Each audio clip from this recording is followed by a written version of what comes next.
Rekomenduoju paskaityti šitą knygą Secrets of the Temple, kaip federalinis rezervas valdo šalį. Visos schemos aprašytos 700 puslapių, smulkiom raidytėm.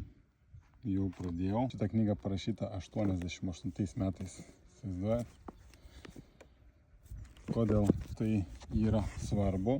Dėl to su visom naujom inovacijom, kas dabar ateina, kriptovaliutos, finansinės technologijos, pirmiausia yra bandoma implementuoti viską prie to, kas jau veikia. Tai padės lengviau suprasti, link kur eina finansinės technologijos ir kripto šiuo atveju, ir bus galima pasinaudoti galimybėmis arba anksčiau laiko jas nuspėti.